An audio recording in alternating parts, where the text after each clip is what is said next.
오늘은 코로나 이후의 새로운 세계 저자이신 이현훈 강원대학교 교수님을 초대했습니다. 안녕하세요. 네, 안녕하십니까. 네, 지금 코로나 때문에 세계 경제가 전반기 엄청난 침체를 겪고 있잖아요. 네네. IMF 발표에서도 엄청 네네. 세계 경제 후퇴 네네. 이야기하기도 하고요. 네네. 지금 이런 상태에서 이제 네네. 한 하반기가 남았는데 올해 전망 어떻게 보시나요? 일단 뭐 IMF 지금 말씀하셨는데 IMF에서 먼저 전망한 세계 경제 전망 그리고 또 우리나라 경제 상황을 한번 먼저 말씀을 드리면요. IMF가 사실은 뭐 전반기 후반기 두 차례 세계 경제 전망을 하는데 그다음에 중간중간 이렇게 수정치를 이제 제시하는데요. 지난 4월에 이제 전망한 치를 보면 세계 경제가 올해 마이너스 3.0% 성장하고 뭐 미국 경제 같은 경우에는 뭐 5.8% 성장하고 또 우리나라는 마이너스 2.1% 성장한다 이렇게 했는데요. 바로 한 2주 정도도 안 된 것 같아요. 얼마 전에 수정치를 사실 이제 발표했는데 그에 따르면은 올해 세계 경제는 마이너스 4.9%, 미국 경제는 마이너스 8.0, 또 우리나라 경제는 한 2.1% 역성장한다 이렇게 얘기를 하고 있는데요. 뿐만 아니라 OECD도 한 지난달 초에 발표한 그 세계 경제 전망치를 보면 올해 마이너스 6% 정도 성장한다고 하고 또 우리나라도 한 1.2% 정도 이렇게 성장한다 이렇게 발표를 했는데요. 실제 나타난 걸 보면 지금 말씀하신 것처럼 더 사실은 어려운 상황입니다. 뭐 우리 제가 갖고 온 자료를 보면 미국 같은 경우에 마이너스 5.0% 성장했고요. 우리나라도 마이너스 1.4% 정도 이렇게 성장을 해서 실제 전망한 것보다는 더 심하다, 어렵다 이렇게 얘기를 하고 또 그렇기 때문에 IMF가 수정 전망치를 사실 제시를 했는데 제가 생각할 때는 그것도 좀 상당히 희망적인 가정에서 사실은 발표한 전망치가 아닌가 이런 생각을 합니다. 좀 더 말씀을 드리면 기본적으로 이제 경제 전망을 하려면 어떤 시나리오가 있어야 되는데 베이스라인 시나리오, 그러니까 기본 가정은 올해 그 코로나 팬데믹이 전반기에 이제 어떤 극한 상황까지 가다가 후반기에 가면 어느 정도 사그러질 거다 이런 가정이잖아요. 근데 실제 현재 상황을 보시면 뭐 우리 사회자님이나 아니면 우리 시청자분들도 잘 이제 뉴스를 통해서 아실 텐데 올해 초에 사실은 이제 세계로 퍼져나가기 시작한 코비드 19 팬데믹이 지난 4월 2일까지 조금씩 늘어나서 100만 명을 돌파해요. 3개월 걸렸어요. 1월부터 따지면 3개월 정도 걸렸는데 그런 다음에 지난 6월 28일 날 이게 1000만 명이 됩니다. 다시 말씀드리면 처음 100만 명 돌파하는데 3개월 걸렸는데 다시 거기에서 10배 사실은 가 넘는 1000만 명을 돌파하는데 다시 또 3개월밖에 안 걸렸다는 거죠.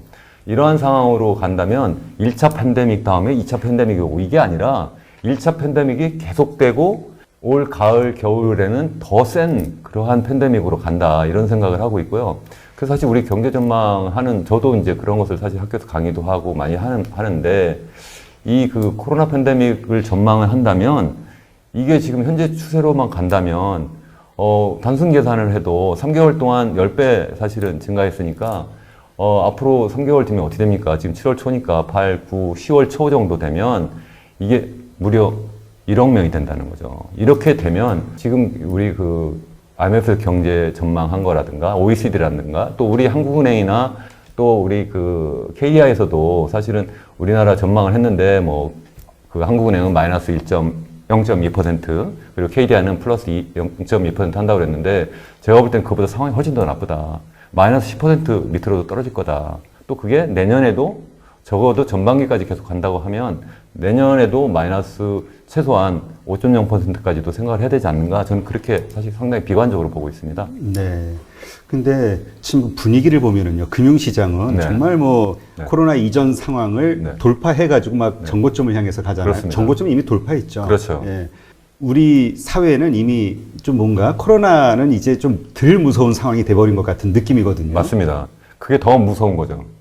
지금 사실은 상황이 좋아지지 않는데 아까 말씀드린 것처럼 우리가 한참 걱정할 때는 그래봤자 전 세계적으로 확진자 수가 100만 명, 200만 명 그 정도 시기였거든요.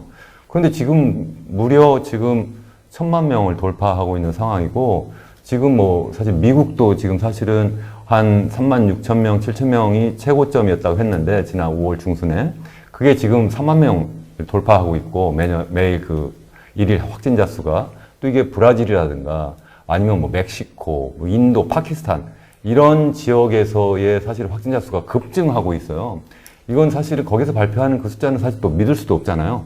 그것보다 사실 몇 배 사실 확진자가 있을 수도 있는데, 그렇다면 이것이 후반기에 오면서 이제 북반구로 들어오면 훨씬 더 심각한 상태가 될 것이라는 게 첫 번째고요. 두 번째는 아직 지금 전반기 우리 그 기업 현재 그 어느 정도 상황인지 지금 실제 그 실적이 보고가 안 되고 있잖아요. 네. 그것이 나오면 아마 다들 놀라시지 않을까 이런 생각을 저는 합니다. 그러니까 2분기 발표가 아마 한 7, 8월. 네네. 예. 그래서 이제 몇몇 전문가들은 그 7, 8월에 안 좋은 기업 실적이 발표가 되면서 다시 3월과 같은 급락 상황이 주식 시장에 급락 상황이 벌어지지 않겠는가 예상을 많이 하시더라고요. 네네. 저도 정말 그런 생각이 들고요. 특히 지금까지 주식 시장이 좋은 거는 사실 유동성 장세죠. 네. 그동안 이제 돈을 우리나라도 그렇지만 특히 뭐 미국에서 그 페드에서 돈을 사실은 뭐 거의 마이너스 금리까지 가겠다는 그런 각오로 사실은 지금 뭐 아직 기한도 지금 2020년까지 무제한적으로 풀겠다 이렇게 지금 하고 있는데, 그렇기 때문에 돈이 갈 데가 없으니까 사실 주식으로 가고 또 우리나라 같은 경우는 또 부동산까지도 지금 가고 있는 거죠. 그렇기 때문에 사실은 주식 시장이 지금 잠깐 화랑세를 보이지만 그게 그 실제 경제 상황을 덮고 넘어갈 수는 없다는 거죠. 그래서 앞으로 상황은 굉장히 어려울 수도 있다는 것을 항상 우리 투자자들은 좀 염려를 하면서 사실은 투자를 하시는 게 좋지 않을까 이런 생각을 저는 합니다. 근데 또 그런 의견 제시하는 분도 있어요. 뭐냐면 더 이상 알려진 악재는 악재가 아니다. 그러니까 누구나 이렇게 더 심해질 거라고 예상이 되는 상황에서는 막상 그러한 상황이 온다 해도 그게 크게 큰 어떤 충격으로 오진 않을 수도 있다. 이런 얘기 하시는 분도 있더라고요. 이게 과연 알려진 악재냐는 거죠. 제가 볼 때는 사람들이 잘못 알고 있는 것 같아요. 다시 말씀드리면 아까 말씀드린 뭐 IMF나 아니면 OECD나 아니면 한국은행 KDI 그 경기 전망을 보고 자기들이 안다고 생각하잖아요.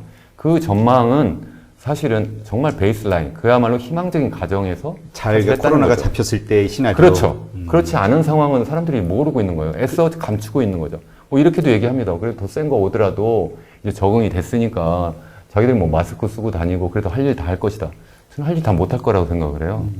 그러면 정말 다시 한번 아주 그레이트 락다운이 된다고 하면 정말 전 세계가 정말 힘든 상황이 되고, 제가 생각할 때는 그 정말 1929년 말 시작한 거의 10년 정도 계속 지속된 세계 경제 대공황을 우리가 뛰어넘는 그런 세계 대공황도 겪을 수 있다 하는 그러한 생각을 저는 사실 하고 있습니다.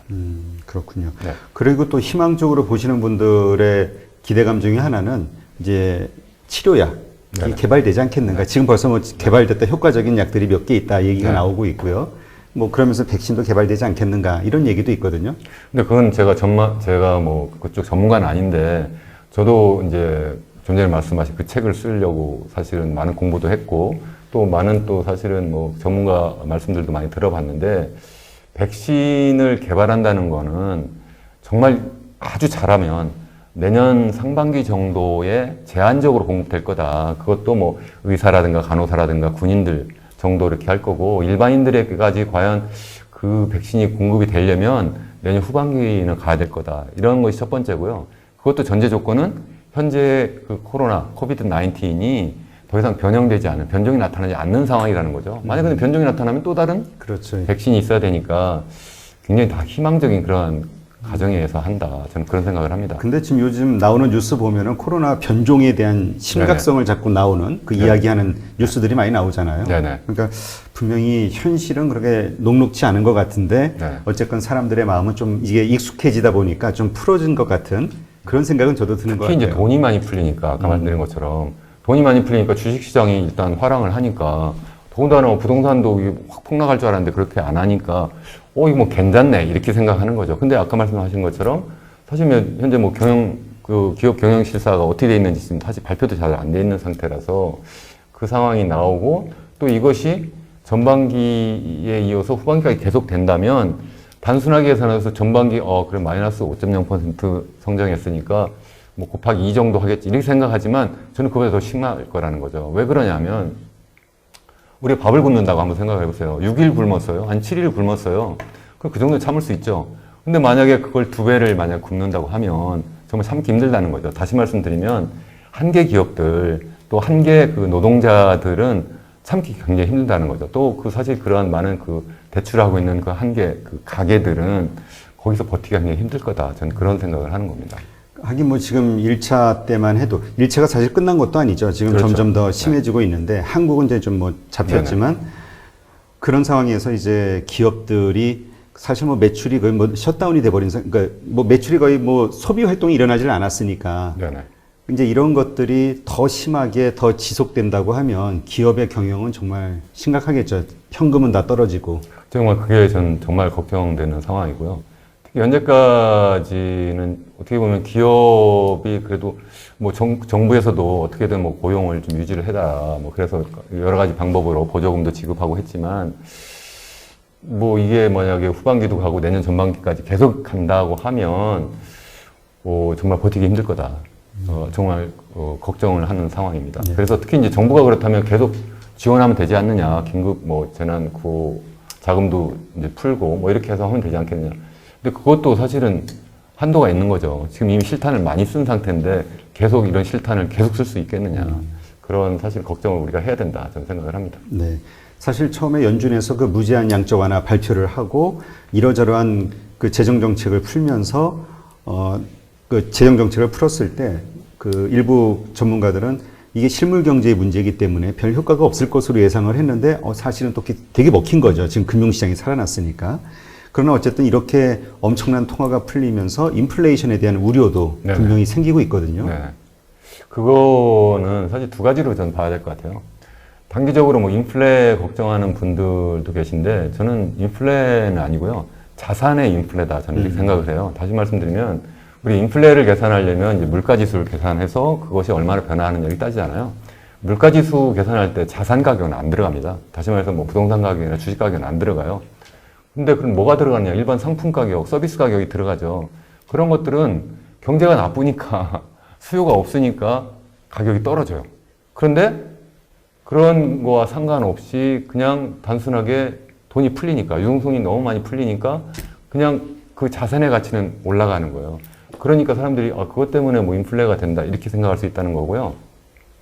두 번째, 이제 좀 더 길게 생각해 보면 만약에 세계 대공황 같은 상황이 와서 만약에 크게 한번 침체가 되었다가 이게 뭐 V자형이라든가 그래도 뭐 제이커브 뭐 이런 뭐 나이키형으로라도 좀이라도 회복이 된다면 인플레 걱정을 또 해야 된다고 생각을 합니다. 그러나 이것이 전 두 가지 가능성이 있다고 생각하는데 하나는 그렇게 단기적으로 한번 크게 침체되었다가 다시 급하게 회복되는 경우 최소한 뭐 나이키형으로라도 회복되는 경우가 있고 또 하나는 그냥 일본처럼 잃어버린 10년 플러스 잃어버린 20년까지 계속 간다고 하면 그때 뭐 일본이 사실 돈 엄청나게 풀었거든요. 재정실도 엄청나게 많이 하고 그래도 인플레 안 생기고 디플레가 생기잖아요. 그렇죠. 좀 그런 상황이 더 가능성이 있다. 저는 그렇게 생각을 합니다. 네. 그러니까 지금 말씀하신 자산의 인플레이션이라고 하면 어쨌건 그 자산을 가지고 있는 사람들은 뭐 나쁜 건 없잖아요. 자산이 상승하는 거니까. 네. 그렇게 생각할 수 있지 않을까요? 그래서 그게 더 걱정이죠.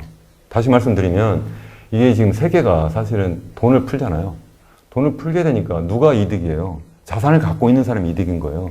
이 코로나 바이러스가 뭐 평등하다. 처음에 뭐 이게 코로나 바이러스가 발현하고 세계로 번져나갈 때 코로나는 사람을 가리지 않는다. 이렇게 하는데 사실은 가리는 거예요. 뭐 몇몇 보고서를 아마 보셨을 거라고 생각을 하는데 실제 코로나 사태로 확진자가 되는 사람, 감염되는 사람들도 보면 대부분 굉장히 어려운 상황에서 일하는 사람들, 다시 말해서 집에서 근무할 수 없는 사람, 재택근무 못하고 현장에서 일할 수 있는 사람, 그것도 그 집의 그 거주 요건이 너무 나빠가지고 여러 사람들이 같이 모여 살아야 되는 그러한 열악한 환경에 있는 사람들이 더 많이 걸리고요. 또 그런 사람들이 또 해고도 당하고 또 임금도 또 떨어지고요. 이런 상황인데 돈은 풀렸어요. 그럼 돈은 풀렸는데 좀 전에 말씀드린 것처럼 자산 가격이 오르니까 주식 투자하는 사람이 누굽니까? 자산을 갖고 있는 사람이 누구예요? 부동산 갖고 있는 사람들이.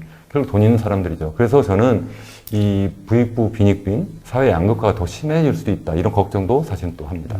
그럼 그런 현상이 생기고 그것이 조금 더 지속이 된다고 하면은 어떤 부작용들이 생길까요?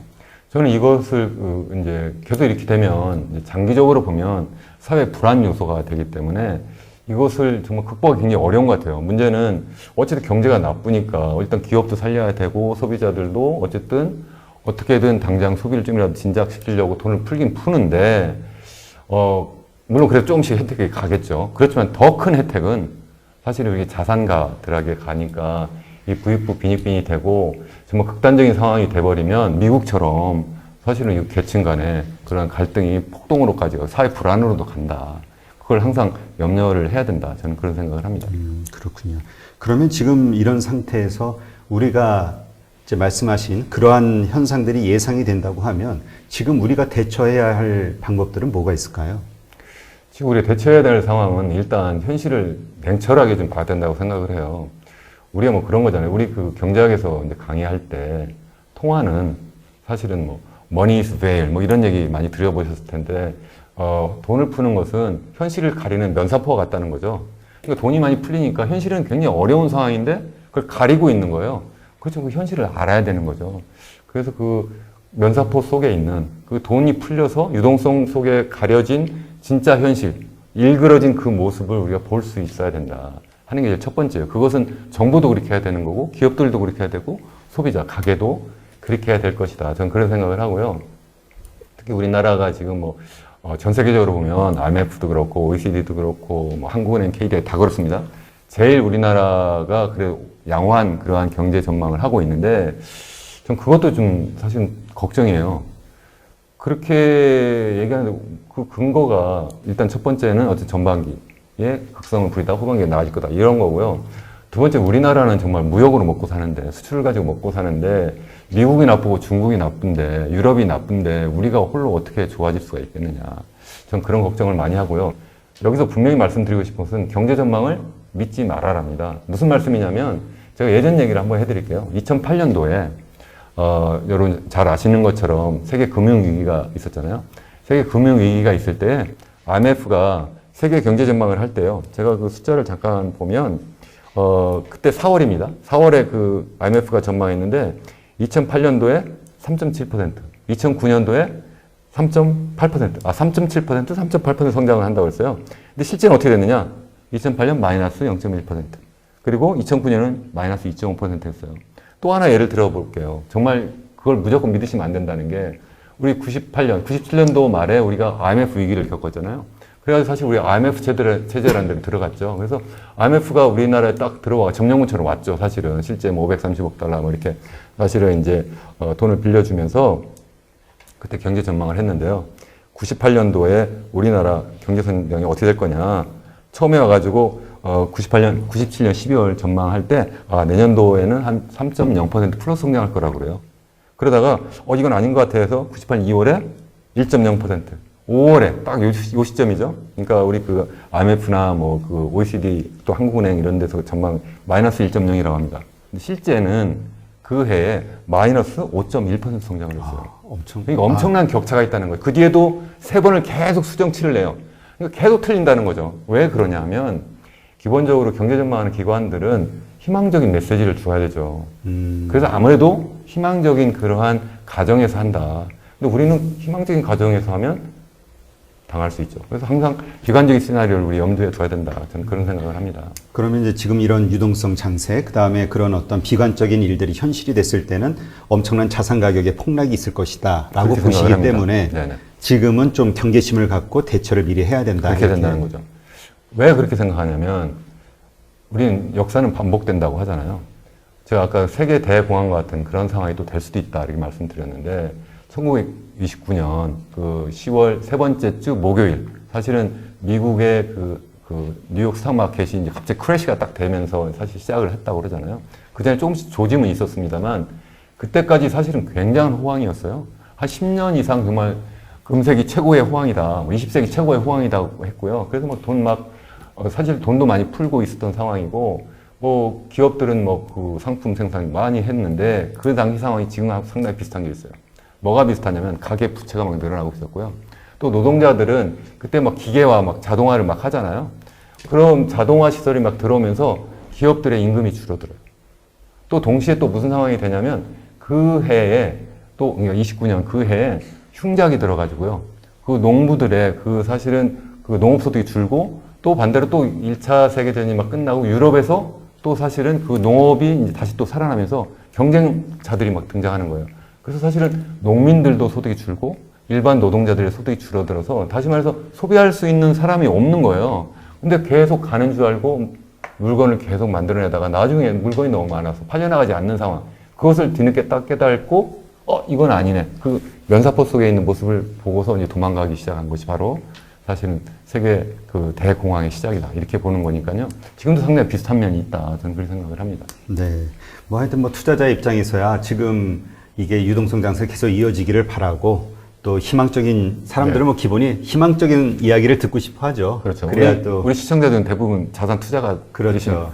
뭐 근데 조심은 하시라는 말씀 제가 꼭 드립니다. 네. 그러니까 저는 저대로 그냥 사실은 나약한 인간인데 제가 판단할 때는 그렇다 이런 말씀을 제가 네. 뭐 하여튼 그 모두가 그 좀 뭔가 이렇게 안심하고 있을 때 뭐 이런 경고의 메시지도 좀 필요하니까요. 네. 그래서 잘 그 균형 감각을 좀 찾으셔가지고 참조하시면서 투자 활동하셨으면 좋겠습니다. 자, 그러면 이번에는 코로나가 이제 탈세계화를 만들었다 이런 얘기가 있거든요. 네네. 교수님은 그거에 대해서는 어떻게 생각하시나요? 코로나가 탈세계화를 만들었다기보다는 이미 진행되고 있던 그 탈세계화를 더 가속화했다. 결정타를 날렸다. 저는 그렇게 생각을 합니다. 사실 그 탈세계화 또는 디글로벌라이제이션이라고 하는 거는 2008년 세계 그 경제 위기 그때 시작됐다고 보는 게 거의 맞는 것 같아요. 그때부터 사실 우리가 세계화하면 생각할 수 있는 것이 상품과 서비스가 국가 간에 자유롭게 왔다 갔다 하는 거. 그다음에 자본이 자유롭게 왔다 갔다 하는 거. 또 사람이 자유롭게 왔다 갔다 하는 거. 또 정보가 자유롭게 왔다 갔다 하는 거. 뭐 이 정도인데 그때부터 보면 GDP 대비 그 세계 수출액이 거의 제자리 늘어나지 않아요. 그 전까지는 계속 늘고 있었거든요. 제자리 걸음을 하고 있었고 그리고 또 특히 투자 같은 경우에는 이게 급락을 해요. 그때 사실 이제 금융위기로 시작을 했으니까 특히 이제 우리가 보통 그 세계 자본 이동하면 세 가지잖아요. 첫 번째는 FDI, 직접 투자 형태고, 두 번째는 이제 포트폴리오 투자고, 세 번째는 이제 은행 간 이렇게 대출하는 뱅크 랜딩이 있는데, 특히 뱅크 랜딩은 거의 뭐 그 금융위기 이전에 한 3분의 1 수준이 떨어지거든요. 그리고 그게 회복이 안 되는 거예요. FDI도 줄어듭니다. 포트폴리오 인베스트먼트도 조금씩 줄어들고. 그래서 거기는 뭐 GDP 대비가 아니라 절대적으로 줄어들어요. 또 뿐만 아니라 사실은 노동자들의 이동이라든가 아니면 이민의 그 어떤 숫자도 보면 조금씩 줄어들고 있었는데 이번에 당장 코로나 사태 터지니까 사람이 멈추죠. 상품이 멈추죠. 또 자본의 이동도 다 멈춰버리니까 결정타를 날렸다. 좀 그렇게 생각을 하는 겁니다. 네. 사실 이 탈세계화라는 단어를 떠올리면 가장 먼저 또 연상돼서 떠오르는 게 이제 미중 갈등 그리고 네. 그로 인한 중국의 어떤 세계 공장화에서 이게 뭔가 멀어지는 그러니까 네. 그 중국에서 탈출하는 기업들의 어떤 이런 모습이 연상이 되거든요. 네. 실제로 그래서 그 중국에서 그 다른 나라로 단지 기지가 뭐 베트남이나 인도 같은 데로 이전되는 것에 불과하다라는 의견도 있고, 맞습니다. 예, 아니다. 완전히 뭐 리쇼어링이 커지기 때문에 자국 중심으로 돌아간다. 뭐 이런 얘기 네. 좀 근데 그것에 대한 그 답변을 드리려면 탈세계화가 왜 이번 코로나 사태가 아니라 한 10년 전부터 시작이 되었느냐. 근데 간단히 좀 말씀을 드리고 그 다음 답변을 드리는 게 맞는 것 같아요. 그 탈세계화가 이렇게 진행된 그 중요한 이유가 저는 한 4가지로 꼽고 있어요. 첫 번째는 뭐냐면 이게 사실은 그 현재의 세계화를 저희가 생각할 때는 학자들이 구분할 때는 3차 세계화라고 그래요. 1차는 뭐 우리 1차 산업혁명과 같이 시작됐고 2차 세계화는 2차 산업혁명을 약간 뒤따라가는 그런 형태고요. 3차 세계화는 사실은 2차 세계대전이 끝나고 나서 이제 가트가 출범하고 브레튼 우즈가 출범하면서 제도적인 장치가 마련됐는데 90년에 들어오면서 이제 3차 산업혁명도 가속화되면서 뭐 여러 ICT 혁명이 일어나고 또 컨테이너 그러한 또 수송수단도 발전하고 뭐 이러면서 또 거기다 또 중국이 이제 세계 경제에 또 편입이 되고 또 구소련 이 사회주의권이 또 무너지면서 또 편입되고 이래서 이제 사실은 세계화가 됐는데 그때부터 보면요 전 세계적으로 대부분의 나라가 이 사회적 양극화가 심화됩니다. 저는 뭐 사회적 양극화만 중요하다 이렇게 생각하는 사람은 아닌데 그때부터 사회적 양극화가 굉장히 심해져요. 예를 들어서 미국 같은 경우에 보면 1980년대에 그 소득 상위 1%가 차지하는 비중이 한 10% 남짓이었고 50%가 한 20% 상회를 했는데 그게 최근에 역전이 돼버려요. 거꾸로 된다는 거죠. 완전히 그런 사회적 양극화, 부익부 빈익이 굉장히 심화됐다. 그러다 보니까 각국에서 뭔가 좀 원인을 찾고 비난의 대상을 찾아야 되는데 그것이 결국은 세계화다는 거고요. 두 번째 제가 생각해 볼 수 있는 거는 이게 국가 내에서는 양극화가 줄어들었는데 국가 간에는 양극화가 줄어들었어요. 무슨 말씀이냐면 미국과 중국만 놓고 봐도요. 사실 1995년 정도면 미국 GDP에 중국 GDP가 10분의 1밖에 안 돼요. 그게 2001년에 가면 이게 2분의 1까지 갑니다. 2010년에 가면 그렇습니다. 제가 2010년에 가면 한 15년 정도 뒤에. 그러다가 지금 이번에 지금 2020년이니까 한 5년 뒤 정도만 되면 역전할 수도 있겠다 이런 전망을 하고 있었거든요. 네. 그 얘기는 무슨 얘기냐면 백강국인 미국이라든가 아니면 기존 그 선진국 그룹에서는 새롭게 떠오르는 이런 중국을 위시한 그 신흥국에 대한 어떤 견제 심리가 굉장히 강하다. 이런 말씀이고. 세 번째는 4차 산업혁명이 막 진행이 되면서 그 중국이라든가 이런 신흥국에 투자한 그 다국적 기업의 입장에 생각해보면 이제는 거기서 할 필요가 없는 거예요. 왜냐하면 4차 산업혁명이 되면서 뭐 AI, 빅데이터 뭐 이런 것이 사실은 생산을 대신하잖아요. 그러다 보니까 굳이 거기서 할 게 아니라 4차 산업혁명이 훨씬 더 발달한 자기네 나라에 사는 것이 더 생산성도 더 높다는 거죠. 그래서 자발적으로 돌아가는 그 경향이 실제 나타났었고요. 네 번째는 인구 고령화인데 이 문제는 나중에 또 더 말씀을 드리고 싶긴 한데 인구 고령화 때문에 이게 유럽 특히 일본은 이미 이제부터 시작됐고요. 이게 소위 저희가 얘기하는 시클러 스태그네이션이라고 하는데 장기적인 구조적 그런 어떤 그 침체기를 이미 들어가 있는 상태예요. 그러다 보니까 경기가 나쁘면 항상 보호주의로 가잖아요. 그래서 결국은 비난의 화살을 자꾸 외부로 돌리면서 그동안 지난 10여 년간 이제 침체되었다. 다시 말해서 이제 탈세계화가 되었다는 거고요. 그래서 지금 말씀하신 이제 질문하신 거기로 돌아가면 결국 미중 냉전으로 갈 수밖에 없는 것이 중국이 신흥국의 대표잖아요. 거기를 지금 따라잡아서 G2가 되었잖아요. G2가 돼서 G2에서 사실은 또 G1으로 가겠다고 하는 그런 또 사실은 그 자기들의 그 속내를 감추지 않고 있으니까 미국의 입장에서 생각하면 당연히 견제할 수밖에 없는 그런 상황이다 하는 거고요. 근데 여러 가지 이유 때문에 결국은 이제 리쇼어링을 할 거다 이런 건데 우리가 보통 이제 해외 투자할 때 오프쇼어링이라고 하는데 그걸 반대로 리턴한다 리턴 쇼어링, 리쇼어링이라고 하는데요. 그 방법이 여러 가지가 있는 것 같아요. 본국으로 돌아가면 리쇼어링. 아니면 미국 기업체 생각하면 뭐 캐나다나 멕시코 정도 가면 니어쇼어링이라고 하죠. 그리고 또 이제 거기까지 안 가고 중국은 좀 왠지 밉고 또 왠지 부담이 있으니까 뭐 아시아의 다른 나라, 한국이라든가 뭐 아니면 뭐 베트남이라든가 인도로 갈 수 있잖아요. 그거는 디쇼어링이다. 저는 그렇게 용어를 붙이고 있어요. 디플레이스 플러스 쇼어링. 그래서 그런 어떤 이 아시아 인접국으로 사실은 재배치도 할 거다. 저는 이런 생각을 하는데, 지금까지 보니까 별로 그렇게 많이 일어나지 않았는데, 그 얘기는 아직도 실물 경제에 지금 코비드 19 팬데믹이 실질적인 영향을 많이 안 주고 있잖아요. 그래서 이건 좀 시간이 걸려가면서 조금씩 바꿔나가는 거니까 지금 당장에 뭐 그 위쇼어링이 안 일어났고, 뭐 니어쇼어링이 안 일어났고, 디쇼어링이 안 일어났다고 해서 앞으로 안 일어날 거다. 이런 건 아니라고. 기본적인 추세는 그걸로 간다. 저는 그렇게 보는 겁니다. 근데 이제 중국 입장에서도 가만히 자기네 어떤 그 나라에 투자한 기업들이 떠나는 거를 보고만 있을 수는 없는 거잖아요. 뭔가 네. 여러 가지 정책을 통해서나 네. 당근을 주면서 뭔가 이제 계속 붙잡아두기 위해서 노력을 하지 않을까? 네. 그러면 결국은 그런 지금 현재 이러저러한 정치적인 이유나 그 여러 가지 인건비라든가 이런 문제들 때문에 떠나려고 했던 기업들도 다시 이렇게 눌러앉게 되지 않을까요? 근데 그건 여태까지도 사실은 중국 입장에서 생각하면 계속 그런 당근을 제시를 했죠. 그래서 이제 해외에서 많은 기업들이 이제 중국에 투자를 했는데 이제는 상황이 이번 코로나 사태를 계기로 해서 특히 그 다국적 기업들의 모국, 본국에서 돌아오라는 그 강력한 그러한 사실은 압력, 시그널이 있으니까 돌아가는 힘이 굉장히 세졌다는 뜻이고요. 또 다국적 기업의 입장에서 생각해서 해보면 여태까지는 중국이 보니까 사람들 일도 열심히 하고 그래도 비교적 저임금 노동자들이었는데 또 자체 그 사실은 시장 동향이 크고요. 그렇긴 한데 이번에 코로나 사태를 보니까 거기가 좀 위험한 그러한 어떤 공급망이다. 그런 것을 이제 깨닫게 된 거 아닌가 저는 그런 생각을 합니다. 네. 얼마 전에 나온 어떤 뉴스를 보니까 그런 의견도 있더라고요. 그러니까 전체를 빼나가는 게 아니라 네. 그냥 단지 중국 플러스 1. 그래서 네. 그냥 하나의 추가적으로 공급 망을 하나 추가로 더 다른 나라에 설립하는 거? 뭐 이 정도로 가지 않겠는가.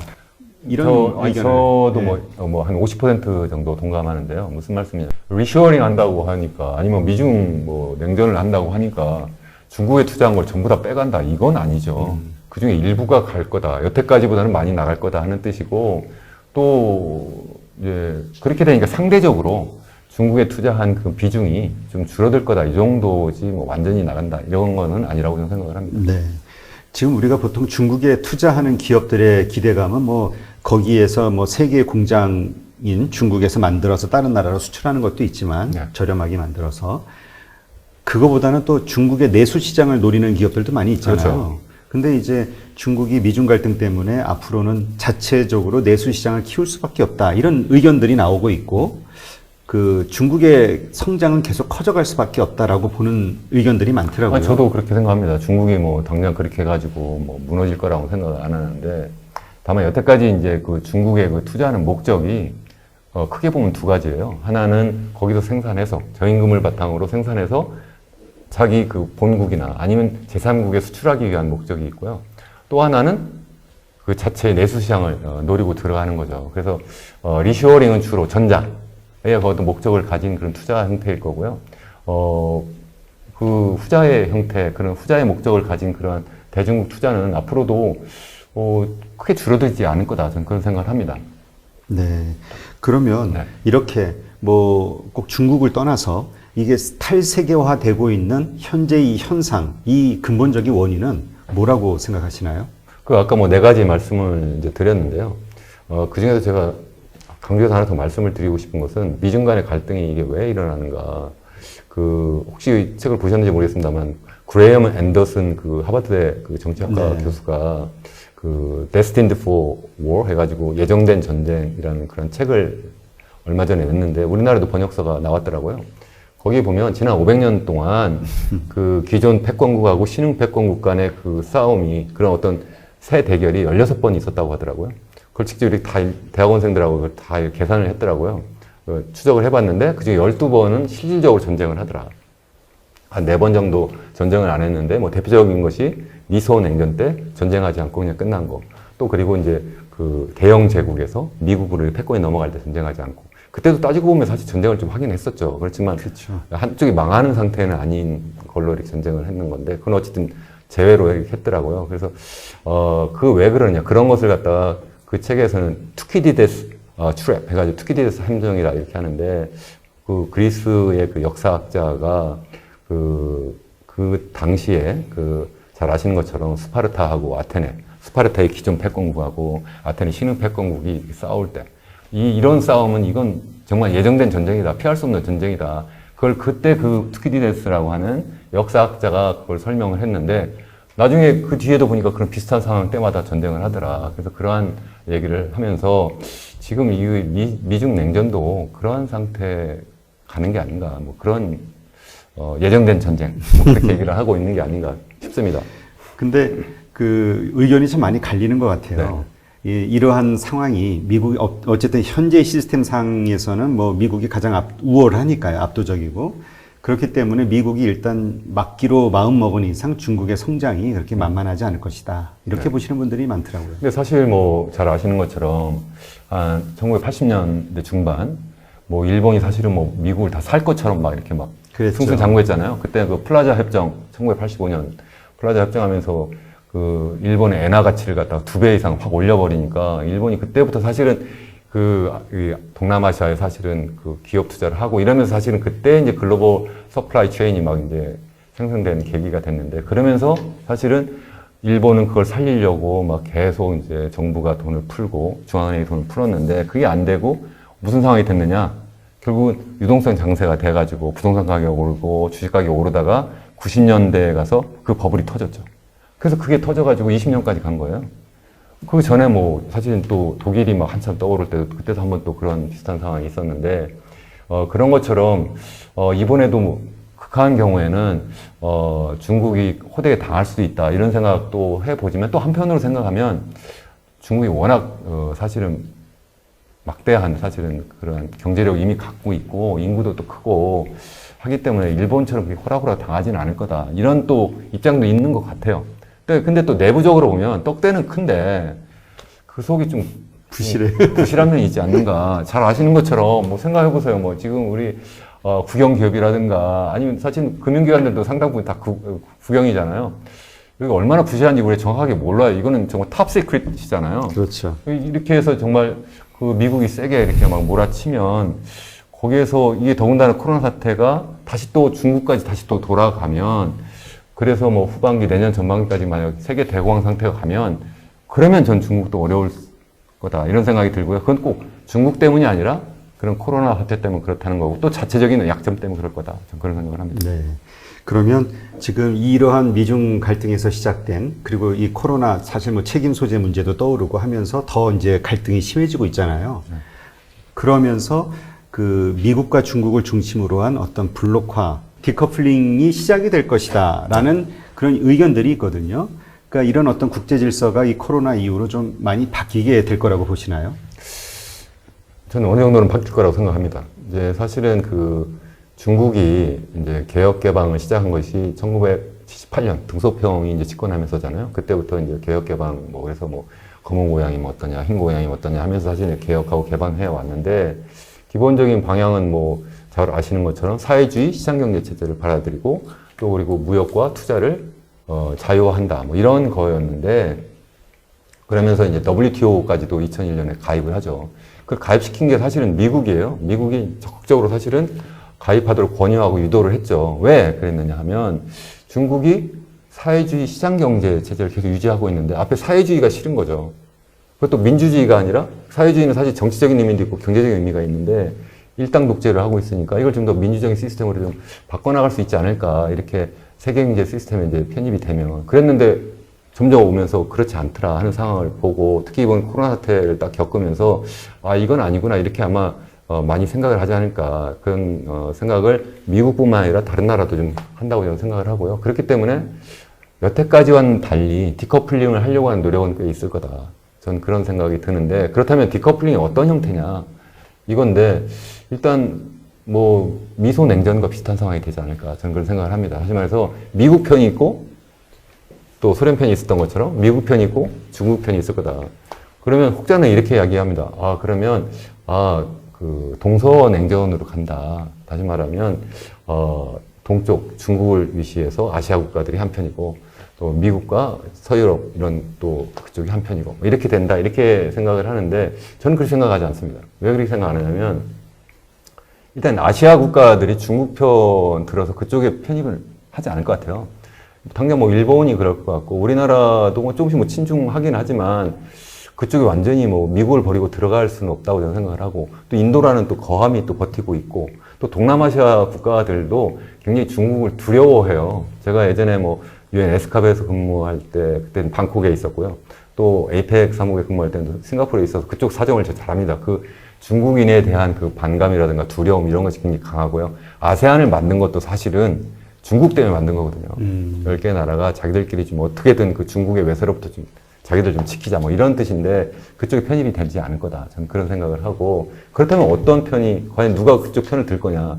저는 뭐 그때 뭐 1대1로 뭐 이런 걸 하면서 사실은 일부 뭐 가난한 서남아시아 국가들이라든가 아니면 뭐 아프리카 국가들 또 소련도 아니 러시아도 편을 먹을 수 있지 않을까? 또 남미 국가 일부가 사실은 중국 편이 될 수 있을 텐데 그렇지 않은 뭐 유럽이라든가 뭐 일본이라든가 뭐 인도라든가 뭐 아니면 호주, 뉴질랜드, 뭐 캐나다 이런 쪽은 결국은 전통적인 미국의 우방이기 때문에 그렇게 편을 먹으면서 어느 정도 양극화 그런 어떤 그 새로운 어떤 형태의 남북냉전이라고 그래요. 그거를 약간 북을 보통 전통적으로 경제학에서는 또 정치학에서도 그렇게 합니다만 선진국 그룹이고 남을 보통 이제 개도국, 신흥국이라고 이렇게 얘기하거든요. 이제 예전부터 그쪽 남반구에 낮은 이쪽 지구 남쪽에 주로 이제 가난한 나라가 살았고 북쪽에 이제 부자들이 살아서 남북 이렇게 얘기를 하는데 남북냉전 유사한 형태가 되지 않을까 저는 그런 생각도 해봅니다. 네, 그렇군요. 이제 미국과 중국의 이제 갈등이 최고조로 달하면서 이제 정말 자기 편을 만드는 자기의 그 세력을 만들기 위한 노력들을 막 하고 있잖아요. 네. 중국 입장에서는 뭐 지금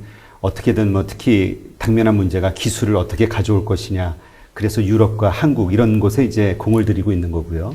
이런 상황에서 미국은 우리의 또 최대 우방이잖아요. 네. 혈맹이기도 하고요. 네. 동맹 관계죠. 동맹. 그건 이미 계약 관계라는 거죠. 그런가요? 이거 마치 결혼한 관계라는 거죠. 네. 그렇죠. 그러니까 우리는 미국하고는 정말 안보적 동맹 관계고 그런 상황에서 또 중국은 우리의 최대 경제 교역국으로 그렇죠. 뭐 무시할 수 없는 손님이고 네. 네. 이런 상태에서 줄 세우기를 하는데 우리는 어디에 서야 되는가 입장이 되게 곤란하잖아요. 우리 지난번 사드 때도 겪어봤지만 맞습니다. 지금 사실 뭐 오늘 이렇게 대화를 나누면서 여러 질문을 주셨는데 아마 가장 어려운 질문이고 제 대답이 과연 맞을까 저도 걱정이 됩니다. 답이 없습니다. 사실은 제가 볼 때는 양쪽에서 사실은 이제 이렇게 세력 싸움을 하면 서로 자기 편을 먹어라 이렇게 하지 않겠어요. 당연히. 그런데 그럼 우리가 어느 한 편을 들 수 있겠느냐. 지금 말씀하신 것처럼 미국하고는 이미 계약에 의한 어떤 동맹 관계고요. 깰 수가 없는 거죠. 깨면 우리 또 안보가 불안하기 때문에 굉장히 어려울 거다 하는 거고 또 중국은 우리나라 수출의 4분의 1이 또 중국이에요. 거의 뭐 홍콩까지 포함하면 거의 3분의 1 정도 되거든요. 미국은 그에 반해서 중국에 수출하는 것도 절반밖에 되지 않아요. 경제적으로는 사실은 중국이 훨씬 더 중요하다는 거죠. 그렇죠. 그렇기 때문에 양쪽을 사실 다 무시하지 못한다. 또 더군다나 북한과의 관계를 생각해 보면 또 중국하고 단순히 그냥 뭐 대립 관계만 갖는 것이 과연 좋겠느냐. 그건 아니라는 거죠. 그러면 우리가 그러면 운전자 역할을 하면 되지. 아니면 조정 역할을 하면 되지. 이런 얘기를 할 수가 있는데 그거는 뭐 우리 희망 상황이고요. 그때 서로 자기 편 먹으라는데 내가 한번 조정해 볼게요. 싸우지 마세요. 이러면 그쪽에서 저는 괘씸하다고 그러지. 그래 한번 해봐라. 이렇게 하겠느냐는 거죠. 그래서 그건 거의 불가능한 상태다. 저는 그렇게 생각을 하고 그렇다면 어떤 방법이 있겠느냐. 그나마 그래도 좀 해볼 수 있는 거는 우리는 어쩔 수 없이 이제 무역을 해서 먹고 사는 나라이기 때문에 그에 대해서 뭐 질문하시면 나중에 왜 그런가 제가 한번 설명을 더 드리고 싶은데요. 왜냐하면 내수 위주로 가자 이런 사람들도 있으니까요. 그게 안 된다는 이유도 저 한번 설명을 드리고 싶은데 또 우리는 무역을 해서 먹고 사는 나라인데 지금 어느 한쪽을 무시 못한단 말이죠. 그렇기 때문에 결국은 이런 때일수록 다자주의 틀을 공고히 해야 된다. 근데 문제는 지금 WTO가 이제 죽은 자식이잖아요. 그래서 소위 지금 뭐라고 하냐면 New World Order가 아니라 New World Disorder인 거예요. 새로운 세계 무질서 상태로 막 가고 있다는 거죠. 그러니까 지금 사실 뭐 미국이 당장 저거 필요 없다 이렇게 하는데 뭐 WTO뿐만 아니라 WTO도 이게 다 사실 이미 다 미국 편이 아니라 다 중국 편이 돼버렸잖아요. 사실은. 그렇죠. 그러다 보니까 또 한편 또 이해도 됩니다. 그래서 그럴 때에 우리 한국이 어쨌든 그래도 무역을 갖고 먹고 살고 그리고 또 무역 대국이에요. 사실은 또 보면 우리나라가 전 세계적으로. 그래서 WTO 체제를 공고히 하는데 우리가 예전에는 거기 올라타기만 했는데 3차 세계화까지는 저는 새로운 세계화가 열린다고 생각을 해요. 이게 역사적으로 보면 한 세계화가 끝나면 그것이 끝이 아니라 새로운 세계화가 시작되거든요. 그 말씀도 더 드리고는 싶은데 그렇기 때문에 그것을 우리가 하기 위한 하나의 아젠다 세터가 돼야 된다. 이런 생각을 해보고 그래서 뭐 지금 뭐 아시겠습니다만 우리 유명희 통상교섭부 장관이 WTO 사무총장에 출마하겠다고 이미 발표한 상태예요. 가능성이 얼마 있는지 사실 뭐 전 조심스럽습니다만 뭐 예를 들어서 뭐 그런데 도전해서 정말 된다면 그것도 우리 국익에는 굉장히 도움이 된다 이런 생각을 해보고 또 이제 여러 가지 그 지역주의로 또 많이 갈 거기 때문에 완전 중국 편은 들지 않더라도 다양한 그 사실은 지역 경제 통합체가 있어요. RCEP 뭐 해서 뭐 영어 써도 되나요? 네. RCEP 아니 Regional Comprehensive Economic Partnership이라고 하는 것 그건 뭐 이미 작년에 이미 타결이 돼서 이미 발족된 상태고요. 거기 중국과 일본과 뭐 아시아 국가들이 거의 다 들어가 있는 그러한 연합체고요. 그거 말고 뭐 CPTPP라고 해가지고 Comprehensive and Progressive Trans-Pacific Partnership 해서 미국까지 포함된 또 다른 아태 지역의 어떤 경제통합체인데 트럼프 대통령이 이제 취임하면서 자기는 나가겠다 해서 빠져있는 상태, 현재는 그 11개의 나라가 회원국인데, 우리나라도 거기 가입 신청을 했어야 되는데, 그때 뭐 정치적 여러 가지 이유 때문에 어쨌든 못하고 있는데, 거기도 이번에 한번 좀 들어가야 된다고 생각을 하고요. 또 뿐만 아니라 뭐 미국이 또 하는 것도 있잖아요.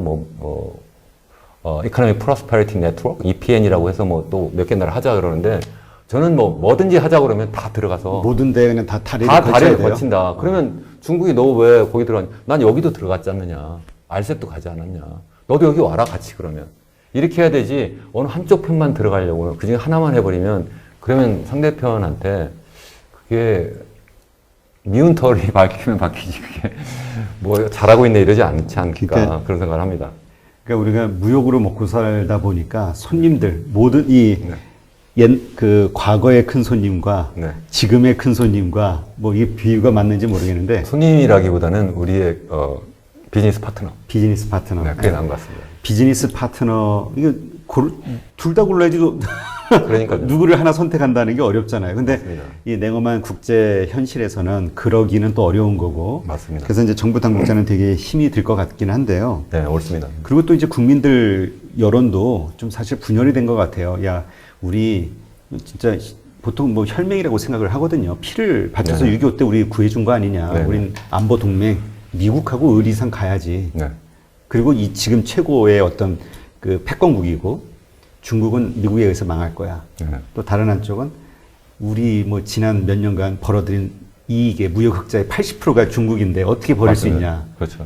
이게 맞아요, 양쪽 다 말이. 참 어려운 것 같아요, 상황이. 네. 그래서 저는 어쨌든 차선으로 WTO도 가서 우리 열심히 어쨌든 다자 뭐 해보자 막 이렇게 노력도 하고 뭐 G20든 뭐 여러 가지 또 이제 그런 복수국 간 협력체가 있잖아요. 거기 가서 열심히 좀 노력도 하고 또 아까 말씀드린 그 아시아 태평양 지역의 경제연합체도 적극적으로 참여를 해야 되는데 근데 실제 제가 뭐 아까 잠깐 언급했습니다만 뭐 그 UN 에스캅이나 뭐 에이펙 이런 사무국에 일할 때 생각을 해보면 우리나라 그 정부 대표들이 와서 하는 역할이 그때는 제가 볼 때 상당히 미흡했어요. 앞으로 좀 잘 해주시면 이거 뭐 방송 보시는 아마 그런 관계자들 계실 텐데 더 좀 잘해주시면 좋겠다 이런 생각을 저는 합니다. 가끔 그거는 좀 궁금하더라고요. 지금 이러한 어떤 이 현재의 상황, 이거를 정말로 아주 심각하게 받아들이고 있을까? 이런 생각은 가끔 들 정부 때가 있어요. 관계자들이요? 예, 정부 관계자들이. 정부 관계자보다는 저는 정치인들이 아, 정치인. 그러니까 모든 정치인들이 특히 좀 저는 그건 좀 걱정인 것 같아요. 여기는 저는 경제학자이기 때문에 정치적인 얘기는 가능하면 안 했으면 좋겠고 사실 잘 모르잖아요. 근데 일반 국민으로서 생각도 해보면 또 경제학자로서도 생각해보면 많은 경제 문제들은 단기적으로 처방을 해결될 문제가 아니고요. 장기적으로 긴 호흡을 가지고 사실은 바라봐야 되고 또 사실은 또 정치적인 측면도 사실은 보긴 봐야 돼요. 우리 경제학은 사실은 정치학에 사실 뿌리를 두고 있었던 거잖아요. 그래서 사실 정치학적인 측면에서도 사실 바라보면서 다시 말해서 긴 호흡을 가지고 전 세계 정치 경제학적인 그런 어떤 역학관계를 보면서 우리나라의 그 정치인이나 아니면 정부 관계자들이 정말 대책을 잘 세워야 되지 않을까. 그래야 우리 국민들이 먹고 살지 않을까. 네. 그런 생각을 합니다. 뭐 정치인뿐만이 아니라 뭐 기업 하시는 분들이 됐든 뭐 투자자들이 됐든 그 일부에서는 이제 그 미국 대선 11월 달에 네네. 만약 대통령이 바뀌면 미중 갈등은 좀 완화될 수도 있어라는 희망을 갖고 네. 그냥 그때 이후에 좀 어떻게 바뀌는 상황에 적응해 보자 이런 식의 좀 안이한 생각을 하고 있는 분들도 있다고 하더라고요. 이렇게 여러분들 얘기들 네네. 듣다 보면. 그래서 저는 그건 아니라고 예. 생각하는 게 아까 말씀드린 것처럼 그 탈세계와 4개의 요인이 뭐 대통령 누가 바뀐다고 해서 그 기본적인 그 근본 원인이 바뀌는 건 아니잖아요. 또 코로나 사태가 만약 또 계속된다고 하면 더군다나 미국의 입장에서 생각하면 물론 트럼프처럼 어떻게 보면 저 사람이 진짜 협상을 잘해서 그런지 아니면 정말 막무가내라서 그런지 어쨌든 막 해대지는 않겠죠. 더 어떻게 보면 세련된 방법으로 하겠지만 그래도 중국하고의 어떤 그 대립 관계는 계속 갈 거고 또 미국이 그동안 했던 어떤 세계주의, 다자주의보다는 자국 우선주의로 갈 그러한 어떤 기본적인 그 방향은 그렇게 바뀌지 않을 거다. 저는 그런 생각을 합니다. 그러니까 모든 주체들이 조금 이게 그 미중 문제는 상당히 심각하게 장기적으로 갈 거라고 생각하고 뭔가 대책을 그렇게 해야 된다고 생각합니다. 고민을 좀 해봐야 될 것 같아요. 네, 그렇습니다. 그런데 또 역으로 이 현재 위기가 기회다. 그렇기 때문에 그 뭔가 노력을 하면은 우리에게 더 큰 이익이 올 수도 있다. 뭐 이렇게 생각하시는 분들도 있거든요. 교수님은 어떻게 저도 생각하세요? 100% 그렇게 동감하고요. 항상 뭐 위기는 뭐 위험과 기회가 있다고 하니까요. 근데 이번엔 위험이 더 큰 것 같긴 해요. 위험이 일단 외부적으로 보면 우리 같이 얘기 많이 나누고 그동안 계속 외부적 위험만 얘기했잖아요. 그 코로나 사태로 이제 뭐 본격화되는 뭐 탈세계화라든가 미중 냉전이라든가 이런 게 있는데 그것뿐만 아니라 내부적으로도 보면 우리가 굉장히 어려운 그 위험 상황이에요. 제가 볼 때는 왜 그러냐면 첫 번째는 저출산 고령화 때문에 저는 그렇다고 생각합니다. 우선 고령화 생각을 해보면 우리가 계속 이제 고령화가 되면서 지금 뭐 지난해에 그 전체 인구 중에 65세 이상 고령 인구 비중이 15%를 넘었거든요. 보통 14%를 넘으면 우리가 고령 사회다 이렇게 얘기를 하는데 그 정도 되는 것이 일본으로 보면 한 1993년 정도예요. 또 그리고 또 이제 소위 그 경제 활동 인구 15세부터 65세 사이의 인구는 지지난해부터 그러니까 2007년부터 줄어들기 시작을 해요. 거꾸로. 그게 무슨 얘기냐면 경제 활력이 뭐 줄어들고 왜 그러냐면 경제에서의 세포, 기본적인 활동 기본 단위는 인간이잖아요. 근데 인간이 늙어가니까 경제 세포가 늙어가는 거죠. 그건 인간으로 다시 얘기해 보면 점점 늙어가면서 당뇨병에 걸렸다 저는 그렇게 생각을 합니다. 그래서 굉장히 어려운 상황인데 지금 외부적 충격이 왔다. 97년도에도 외부적 충격이 와서 사실 우리가 한번 넘어졌잖아요. 근데 그때는 우리나라는 굉장히 젊었어요. 그때는 거의 그때는 제 기억에는 65세 이상 고령 인구가 7% 정도밖에 되지 않아요. 아, 그래요? 그러니까 쉽게 일어날 수 있었던 거죠. 또 그때는 또 우리나라밖에 사실 우리나라하고 사실 동남아시아 몇 개의 나라만 이렇게 당했으니까 갑자기 환율이 2배로 뛰니까 우리나라 그 상품 가격이 절반으로 떨어진 거예요. 그 수출이 늘어나서 사실은 V자형 사실은 회복을 한 거거든요. 또 올해는 전 세계가 다 그러니까 V자형이 되지 않을 거고 첫 번째. 두 번째 우리가 이미 늙어 있어가지고 그렇게 다이나믹하게 과연 일어날 수 있을까 이런 생각도 해보고요. 또한 내부적으로도 보면 사실은 사회적 갈등이 굉장히 심하기 때문에 예전처럼 한번 같이 해보자, 근무오기를 해보자 이렇게 막 으쌰으쌰가 또 안 될 거라는 거예요. 그런 걱정이 된다 하는 거고 너무 말이 많이 길어졌는데 아니, 이렇게 해서 가세요. 기회는 그렇다면 뭐냐 하면 이번 이러한 상황이 그런 위험 요인이 있음에도 불구하고 새롭게 전개되는 기회 요인이 하나 있는 것 같아요. 그게 뭐냐면 4차 산업혁명이 가속화될 거다 이런 거죠. 그러니까 4차 산업혁명도 사실은 거의 한 10년 전부터 사실은 시작됐다고 우리가 보통 보잖아요. 기근한 예를 들어서 2007년도에 스마트폰이 등장을 하잖아요. 그때부터 인간이 바뀐 거예요. 그때 그게 생기면서 뭐라고 이게 모든 세상을 바꿀 거다 그랬는데 그러면서 사실 이제 알파고가 나와가지고 뭐 2018년인가요? 그때 이제 우리나라 그 이창호 그 바둑계 그래도 제일 잘하는 그 바둑계 그 인간의 그 최고 고수를 그냥 3대 1인가요? 그냥 2대 1인가 꺾어버리잖아요. 그래서 이게 이제 본격적으로 4차 산업혁명 기술이 이제 등장했구나 이렇게 생각했는데 이번에 코로나 사태가 딱 겪으면서 그 여러 가지 뭐 AI라든가 빅데이터라든가 뭐 핀테크라든가 뭐 여러 가지 그 4차 산업혁명 기술들이 사실은 일단 코로나 팬데믹 방역하는 데도 도움이 됐고요. 또 이걸 계기로 해서 실제 생산활동, 경제활동하는데도 이 기술이 굉장히 중요하구나 하는 걸 다 깨닫게 된 거죠. 다시 말해서 우리가 다 이제 재택근무하고 또 온라인 교육을 하게 되니까 이게 결국은 디지털, 네트워킹으로 다 하는 거잖아요. 그래서 앞으로 글로 갈 거다. 그게 우리나라한테 기회다. 왜? 우리나라가 그래도 IT 선도국가라고 그래도 많이 얘기하니까요. 그런 면에서 잠재력은 있다. 잠재력이 있다. 거기까지 일단 말씀드리고. 긍정적인 희망으로. 그렇지만 하기 나름이다. 이 말씀을 좀 더 드리고 싶긴 합니다. 근데 또 다른 의견 제시하는 분도 있더라고요. 뭐냐면 4차 산업의 어떤 대명사로 이제 우리가 분류되는 게 이제 AI잖아요. 네. 근데 AI 같은 경우가 활성화되기 위해서는 엄청난 빅데이터가 필요하고 그러기 위해서는 엄청난 시장 규모. 네. 그래서 뭐 미국이나 중국 같은 이런 지금 아마존이나 뭐 이런 뭐 텐센트나 이런 기업들이 하고 있는 이 규모를 우리 같은 규모의 나라들이 도저히 따라잡을 수가 없다. 정면 승부로는. 네네. 데이터 문제도 있고. 네네. 그런 의견은 어떻게 보세요? 뭐, 한 가지 예를 하나 들어드릴게요. 1970년대인가요? 그 박정희 대통령이 경부고속도로를 이제 건설하겠다고 할 때 많은 사람이 반대했어요. 우리가 이게 왜 필요하냐, 이게. 무슨 산업시설이 있다고 뭘 실어 나를 거냐. 그랬거든요.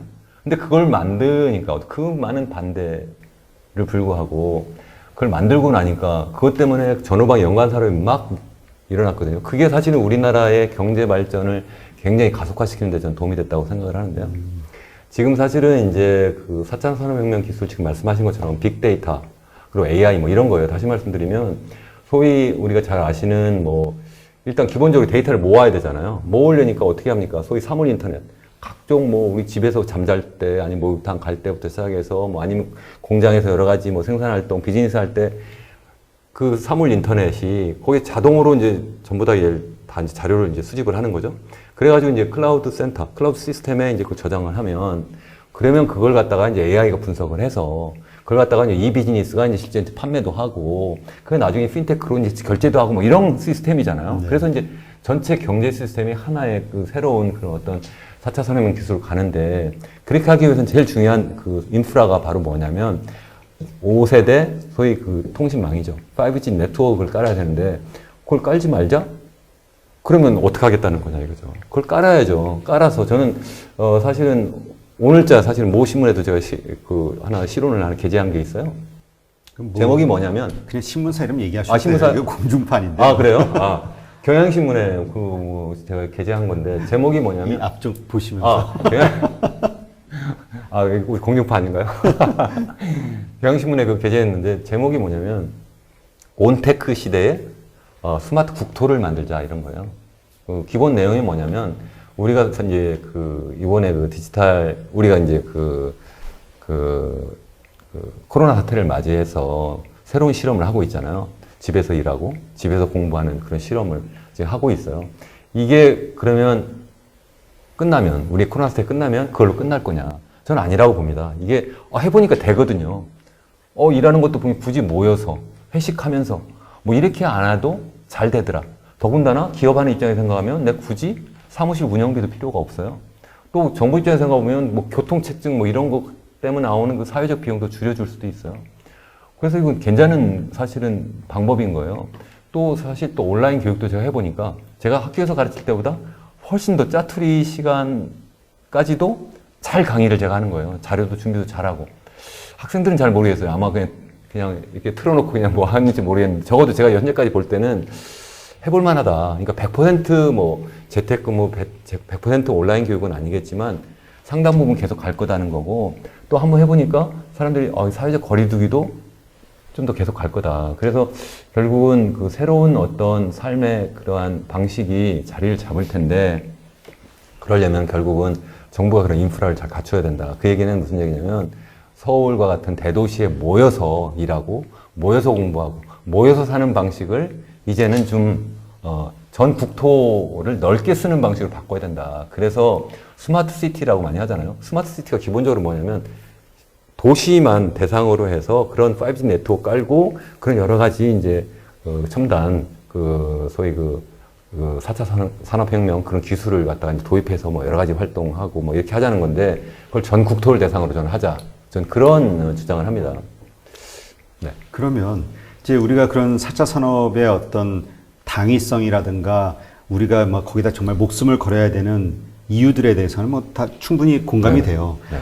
그러면 실제로 그걸 현실화시키기 위해서는 우리가 어떤 노력을 해야 되는 건가요? 크게 두 가지인데요. 하나는 정책적인 측면이고 또 하나는 좀 근본적인 문제인데, 정책적으로 생각해 보면 일단 규제인 것 같아요. 규제. 사실 뭐 이런 얘기 있잖아요. 세계 100대 디지털 기업들을 한국에 가져오면 한 50개 디지털 기업은 불법이다. 또 뭐 세계 500대 스타트업 기업, 그중에 우리나라 기업이 한 개밖에 지금 안 들어가 있는데요. 그걸 다 한국에서 영업을 시키면 절반이 아니라 그 이상 아마 불법일 거다 하는 거죠. 그러니까 이 규제 자체가 너무 3차 산업혁명 시대에 맞추어서 되어 있기 때문에, 4차 산업혁명이란 뭐냐면 우리가 모르는 세상인 거예요. 그걸 갖다가 다 규제를 하겠다고 하면 어떻게 모르는 세상을 누군가가 스타트업, 정말 앞장서 나가야 되는데 그걸 다 막아버리면 어떻게 앞장서 나가냐는 거죠. 그래서 규제를 사실은 현실 있게 해야 된다. 근데 그렇다고 해서 제가 규제를 완전히 풀어야 된다 그런 입장은 아닙니다. 그런 입장은 아니고요. 현재 왜 크게 보면 우리가 네거티브 규제가 있고 이제 포지티브 규제가 있잖아요. 네거티브 규제는 무조건 요거 빼고는 다 안 된다 이런 건데, 포지티브 규제는 요건 되는데 나머지는 다 마음대로 해라. 이건 안 되는데 나머지 해라 이런 건데, 포괄적 포지티브 규제라는 걸 2년 전부터 정부가 한다고 그랬어요. 그게 무슨 얘기냐면 일단 해보고 나중에 문제 생기면 그때 규제할게 뭐 이런 거거든요. 더 위험하지 않아요? 바로 그겁니다. 이 정말 악마는 디테일에 있다고. 그렇게 해서 그러면 기업은 그거 믿고 투자를 했어요. 투자를 해서 나중에 보니까 뭐 국민들이 저항하고 기득권층이 저항을 했어요. 그래서 이거 안 돼. 이렇게 해서 뒤늦게 실제 뭐 법으로 아니면 어떤 정부의 어떤 규제를 통해서 그걸 불허해버리면 그동안 투자한 그 막대한 그 자금과 인력, 시간은 어떻게 할 거냐는 거죠. 뭐 당장 뭐 타다 같은 뭐 대표적인 예가 되겠는데요. 그런 것보다는 정말 포괄적이라는 얘기 빼고 그냥 포지티브 규제, 그걸 해야 된다. 근데 문제는 잘 모르겠다. 어떻게 포지티브 할 거냐. 그걸 갖다 단시간에 하려고 하지 말고요. 정말 전문가들 모여서 그 규제를 정말 잘 만들어야 된다. 저는 그런 생각을 하는데 좀 더 질문을 해주시면 제가 더 얘기를 하고요. 아니요. 근데 아마 정부 입장에서는 이제 이런 거죠. 뭐 기득권으로 표현되는 네. 그러니까 다른 이익 집단, 그러니까 이것이 활성화됐을 때 망하게 되는 구산업들, 네. 이 구산업에 종사하는 네. 사람들에 대한 네. 이것도 국민이니까 네. 이게 양쪽의 의견이 충돌하니까 참 입장이 난처하긴 할 것 같아요. 이쪽에 난처해도 가는 길이기 때문에 어쩔 수 없는 것 같아요. 1차 산업혁명, 2차 산업혁명, 3차 산업혁명 하는 때마다 계속 구조조정이 있고요. 그때마다 기존 산업에, 사양 산업에서 종사하던 사람들은 정말 격렬하게 반대했거든요. 그래서 그건 피 튀기면 반대를 했는데 그래도 그걸로 가는 방향이고 그러면 어떻게 해결이 돼야 되느냐. 그 대신 거기에서 어쨌든 낙오되는 그 기업들 그리고 그런 사람들에 대해서는 어떤 사회적 안전망을 잘 사실은 만들어줘야 되는 거죠. 그러니까 양쪽을 완전히 만족시키려고 하지 말고 가는 방향은 그쪽에 집중을 해주되 이쪽 피해보는 쪽에 대한 뭔가 구제책을 좀 더 그렇죠. 써주는 방향. 뭐 재교육을 한다든가 아니면 뭐 실질적으로 어쨌든 자금 지원도 해야 되고요. 뭐 하는 방식으로 해야 되지 않을까 저는 그런 생각을 합니다. 네, 그렇군요. 자, 그럼 이제 4차 산업혁명이 이제 우리 시대로 이제 다가왔을 때 우리의 주거 환경도 이제 좀 바뀔 수 있다. 네네. 그렇게 해서 이제 앞 시간에 이제 스마트 시티에 대해서 이제 말씀을 하셨고요. 스마트 국토. 스마트 국토? 네. 그러니까 단순한 도시뿐만 아니라 전국을 스마트한 전국을 그런 해야 네트워킹을 된다. 만들자. 어떤 일정 지역을 그렇게 하는 것보다. 네네네. 그렇게 하자는 거죠. 그러면 그런 주거 공간 계획 이게 왜냐하면 한국의 인구는 점점 줄어들고 노령화되고 그다음에 1인 가족이 자꾸 늘어나고 있잖아요. 이런 네. 것과 맞추어서 어떻게 이게 주거 공간이 좀 변화가 될 거로 보시나요? 코로나 이후. 저는 일단 사람들이 도시에서 모여 살던 그러한 그 어떤 장점을 많이 잃어버리고 반대로 도시에 모여 사는 데에 대한 어떤 그 비용과 그 위험성을 깨닫게 된 거라고 저는 생각을 해요. 사실 그 대도시에 이렇게 모여 사는 거는 2차 산업혁명, 3차 산업혁명 시대에는 정말 딱 맞는 그러한 시스템이죠. 뭐 그전에도 1차 산업혁명도 사실 마찬가지입니다. 사실 이렇게 도시에 모여 사는 거는 사실은 그 전보다는 사실 이런 산업혁명을 몇 차례 거치면서 사실은 도시 집중도가 굉장히 심해졌잖아요. 이런 상황이 된 이유는 일단 모여야지만 거기에서 모여서 일하기가 쉬운 거죠. 그래서 또 같이 공부도 하고요. 또 우리나라 같은 경우에는 특히 이제 시골에서 막 왔는데 당장 할 수 있는 그러한 주택을 이제 제공을 해야 되잖아요. 그럼 제일 쉽게 할 수 있는 게 뭐예요? 결국은 그냥 대량 생산이죠. 그 대량 생산이 그 아파트 그냥 성냥갑 같이 생긴 거 그걸 갖다가 막 층층이 만들어가지고 그걸 이제 제공하는 그런 형태인데 그렇게 하다 보니까 이번에 코로나 사태를 맞으면서 이 집에서 재택근무를 하다 보니까 예전에는 사실은 거의 밖에서 생활하는 게 많았고요. 집에서 생활하는 거는 그냥 8시간, 9시간 이 정도였죠.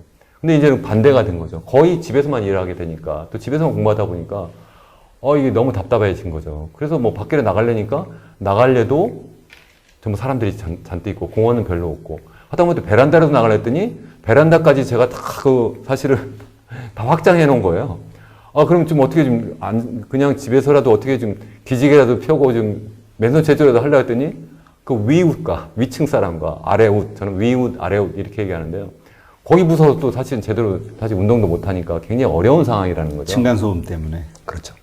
그래서 결국은 사람들이 이제 밖으로 나가려고 하는 그러한 어떤 동기가 많이 생겼다 이렇게 생각을 하고요. 또 실제 이거는 정부가 아까 말씀드린 것처럼 어떤 국토를 정말 전체를 스마트 시티가 아니라 스마트 국토로만 만들어 주기만 하면 마치 우리 경부고속도로 건설한 것처럼 정말 전 국토를 사용하는 그러한 아주 생산적이면서 정말 사회 전체가 행복한 그러한 어떤 국토 공간이 될 거라고 저는 생각을 하는데요. 제가 한 2년 전에 그 방송한 BBC 방송 얘기를 하나 드리면 재밌는 그러한 사실 방송이었어요. 뭐냐면 실리콘밸리가 아니라 실리콘발리에서 산다 뭐 이런 제목이에요. 이게 무슨 얘기냐면 실리콘밸리와 같은 이러한 거기에 소재한 기업들 또 그러한 첨단 IT 기업에서 일하거나 그런 비즈니스 하는 그런 젊은이들이 정작 살기는 인도네시아 발리에서 사는 거예요. 그래서 거기에서 왜 사느냐? 거기가 생활 여건이 좋은 거예요. 그래서 요즘에는 어쨌든 뭐 거기 5G까지는 아직 안 깔려 있겠지만 그래도 거기서 충분히 일할 수 있는 거라는 거죠. 그래서 실리콘밸리가 사실은 새롭게 뜨고 있다 뭐 이런 얘기를 하더라고요. 그래서 우리나라도 앞으로는 제가 볼 때는 도시에서만 이렇게 모여서 일하고 살고 공부하는 게 아니라 더 넓게 쓰면 더 좋겠다.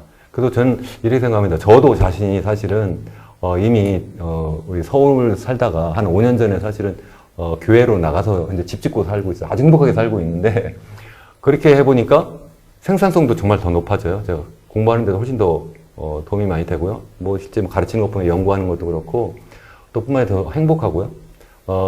그러한 상황을 사실은 정부가 좀 도와주었으면 좋겠다. 나가고 싶은데 나갈 수가 없는 거예요. 그래서 그쪽에 가서 실제 뭐 그런 어떤 디지털 네트워크가 안 돼서도 문제고요.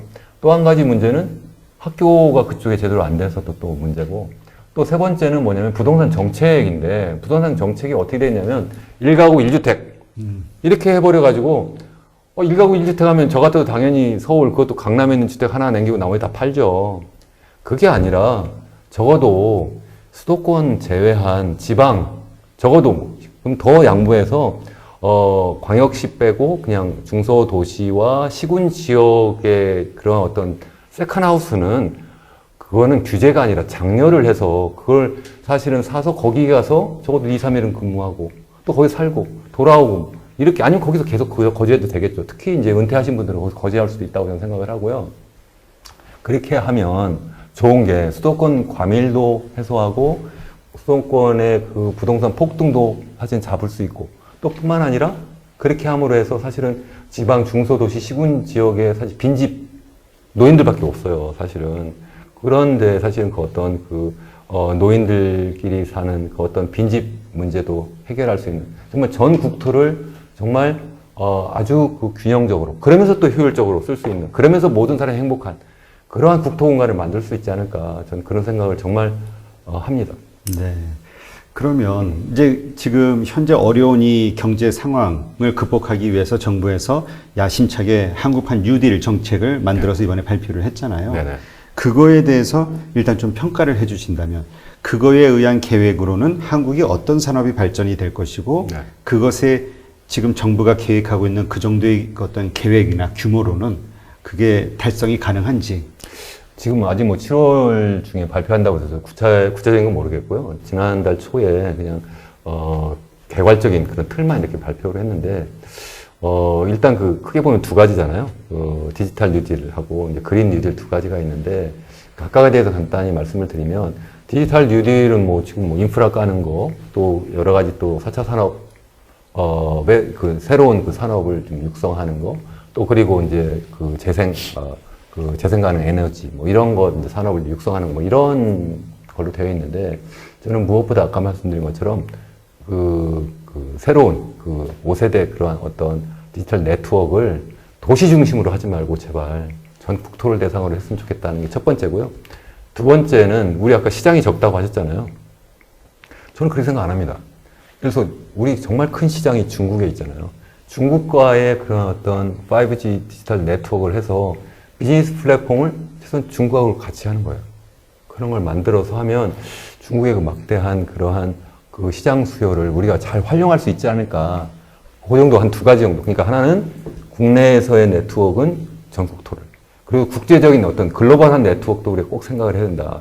뭐 전 세계를 대상으로 다 해도 되지만 특히 이제 중국 시장을 잊으면 안 되겠다. 뭐 이런 거고요. 그린 뉴딜에 대해서는 사실 제가 예전에 UN 에스카베 근무할 때 사실 그린 그로스를 제가 그때 2005년인데요. 그때 이제 우리 아태 지역 환경 장관 회의를 개최하면서 그때의 그 쌤이 주제가 사실 그린 그로스 녹색 성장이었어요. 제가 거기 선임 환경관으로 일하면서 제가 사실 백그라운드 페이퍼를 제가 만드는 그러한 역할을 제가 사실은 주로 했었는데요. 기본적인 개념은 사실은 우리 지속 가능 발전이 사실은 우리가 추구하는 장기적인 어떤 비전이잖아요. 그러니까 더불어 행복한. 어떻게 더불어 행복하냐. 그러니까 일단 경제 성장하면서 소득도 높이는데 이거를 기왕이면 다른 사람들하고 더불어 같이 하면 좋겠다는 거. 또 하나는 더불어. 그게 뭐냐면 자연, 생태 환경하고 또 더불어. 이게 세 가지 꼭지가 있어요. 그래서 잘 아시는 것처럼 유엔에서 지금 SDG라고 해가지고 지속 가능 발전 목표 17개 목표가 있는데 그거를 갖다 뭐 지금 추진하고 있는데 그 목표 다 외우지도 못해요. 사람들이 너무 많아서 기본적인 꼭지는 세 꼭지인데 그것을 이제 사실은 동시에 달성시키는 거는 사실은 우리 그 경제학적으로 보면 불가능해요. 저는 그걸 이름을 뭐라고 붙이냐면 트라일레마 of Sustainable Development. 다시 말해서 지속 가능 발전의 트라일레마다. 그러니까 세 가지 목표, 경제 성장도 빠르게 하고 사회적 형평성도 높이고 환경의 지속 가능성도 높일 수 있는 그러한 정책 수단은 없는 거예요. 그거는 없어요. 정말 수학적으로 증명도 가능한 사실이에요. 그러니까 어떻게 했느냐면 그동안 한 개씩 따로따로 이제 한 거예요. 경제 성장이 중요하다는 경제 성장만 하고요. 환경을 중요시 생각하는 사람은 환경 보전만 한 거예요. 사회적 형평성이 중요하다는 사람들은 뭐냐면 경제 성장을 좀 일단 좀 소외하더라도 좀 주춤하더라도 일단 같이 나누자 이렇게 한 거잖아요.